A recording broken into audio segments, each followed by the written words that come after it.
Hello viewers, আসসালামু আলাইকুম। Welcome back to my channel. ফিরে এসেছি আবার একটি নতুন রেসিপি নিয়ে। আমাদের আজকের রেসিপি গরম গরম কড়াইশুঁটির কচুরি। তাহলে চলুন শুরু করা যাক আমাদের আজকের রেসিপিটি। কচুরির জন্য প্রথমে আমি ময়দাটা মেখে নেব। তার জন্য এখানে আমি 2 কাপ ময়দা নিয়ে নিচ্ছি। আপনারা চাইলে আটা ময়দা পাইল করেও নিতে পারেন। 1 চামচ দিচ্ছি এখানে নুন আর 2 চামচ দিচ্ছি চিনির গুঁড়ো।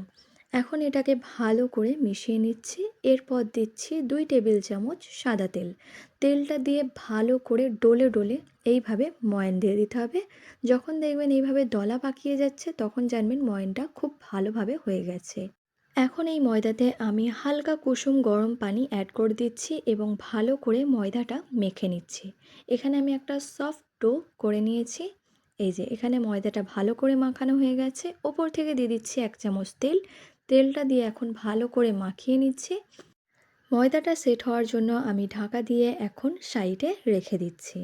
এদিকে আমি পুর বানিয়ে নেব। তার জন্য আমি নিচ্ছি 1.5 কাপ মটর। মটরটা আমি 2 কাপ পানি দিয়ে ভালো করে বয়েল করে নেব 4 থেকে 5 মিনিট মতো। 5 মিনিট মতো বয়েল করে নিলেই হবে। এদিকে আমি একটা মিক্সিং জার নিয়েছি, এতে আমি বয়েল করা মটরটা দিয়ে দিচ্ছি। এরপর দিচ্ছি এখানে ধনেপাতা 1 মুঠো। আপনারা চাইলে কাঁচা লঙ্কাও ব্যবহার করতে পারেন। এই যে দেখুন এখানে মটরটা আমি ভালো করে পেস্ট করে নিয়েছি। মটরটা পেস্ট করার সময় যদি প্রয়োজন পড়ে অল্প পানিও অ্যাড করতে পারেন, তবে এটা আমি এমনিই বেটে নিয়েছি। এদিকে আমি একটা কড়াই গরম করে নিয়েছি, এতে দিচ্ছি 2 টেবিল চামচ সর্ষের তেল, কালো জিরে দিচ্ছি 1/2 চামচ, হিং দিচ্ছি 1/2 চামচ আর 2 চামচ দিচ্ছি আদা কাঁচা লঙ্কা বাটা আর 1 চামচ দিচ্ছি মৌরির গুঁড়ো। এখন এই সব উপকরণ ভালো করে মিশিয়ে নিচ্ছি এবং আদা কাঁচা লঙ্কার গন্ধটা চলে যাওয়া পর্যন্ত ভালো করে ভেজে নিতে হবে।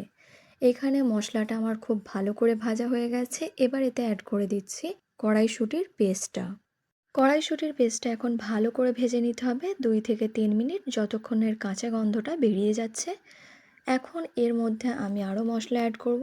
প্রথমেই দিচ্ছি রোস্টেড কিউমিন পাউডার মানে জিরের গুঁড়ো, আর দিচ্ছি স্বাদ মতো নুন আর 2 চামচ দিচ্ছি চিনির গুঁড়ো। আপনারা চাইলে শুধু চিনিও দিতে পারেন। এখন এই পুরটা কড়া ছাড়া পর্যন্ত ভালো করে ভেজে নিতে হবে। যতক্ষণ না এইভাবে কড়া থেকে পুরটা ছেড়ে দিচ্ছে ততক্ষণ ভাজতে হবে।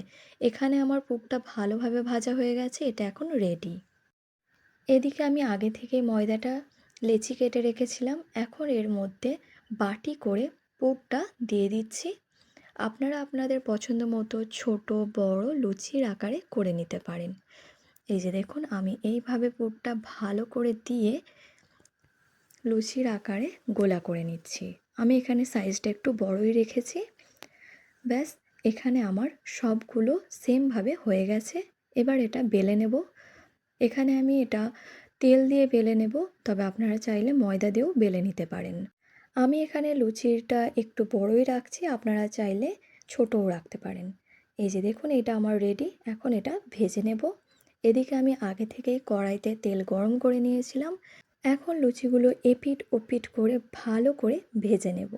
এই যে দেখুন এখানে লুচিটা কত সুন্দর ফুলেছে। এখানে আমার একটা কচুরি রেডি। ব্যাস, এটা এখন আমি প্লেটে তুলে নিচ্ছি। এখানে আমি সব কটা কচুরি সেমভাবে ভেজে নেব। ব্যাস, এখানে আমাদের কড়াইশুঁটির কচুরি এখন রেডি।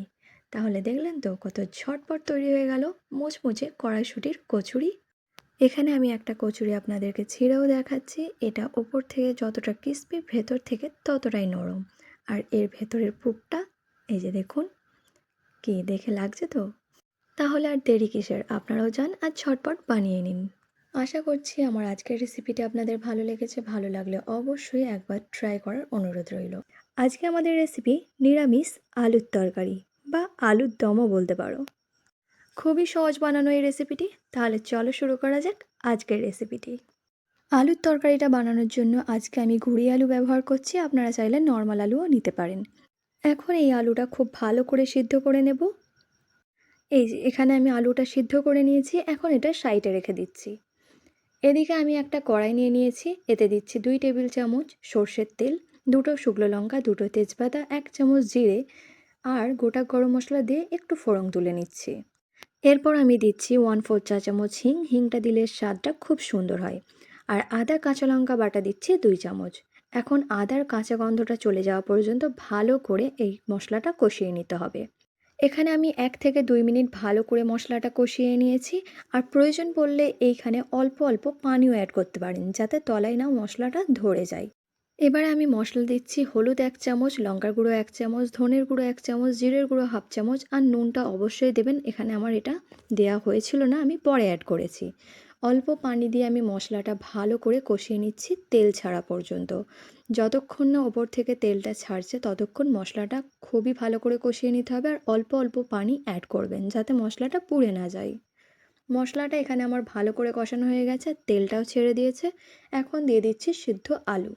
যেহেতু এই রান্নাটা নিরামিষ তাই এতে পেঁয়াজ যাচ্ছে না, এমনি এই রান্নাটা খুবই টেস্ট হয়। এখন এতে দিচ্ছি 1 চামচ কাসুরি মেথি। এটা দিলে স্বাদটা খুব বেড়ে যায়। অল্প অল্প পানি দিয়ে এখন আলুটা খুব ভালো করে কষিয়ে নিতে হবে। আমি এখানে 3 থেকে 4 মিনিট ভালো করে কষিয়ে নিয়েছি অল্প পানি অ্যাড করে। আলুটা এখানে আমার ভালো করে কষানো হয়ে গেছে। এখন এতে পানি অ্যাড করে দিয়েছি 2 কাপ। আপনারা আপনাদের পছন্দ মতো কতটা গ্রেভি পছন্দ করেন সেই মতো পানিটা অ্যাড করবেন। ব্যাস, এখন এটা ঢাকা দিয়ে আমি 10 মিনিট হতে দেব। ফিরে এসেছি 10 মিনিট পর। যেহেতু আলুটা প্রথম থেকেই সিদ্ধ করাই ছিল তাই এটা হতে বেশি সময় লাগবে না। এখন আমি এর মধ্যে আরও কিছু মশলা অ্যাড করব। বিরিয়ানির মশলা দিচ্ছি 1 চামচ আর ঘি দিচ্ছি 1 চামচ।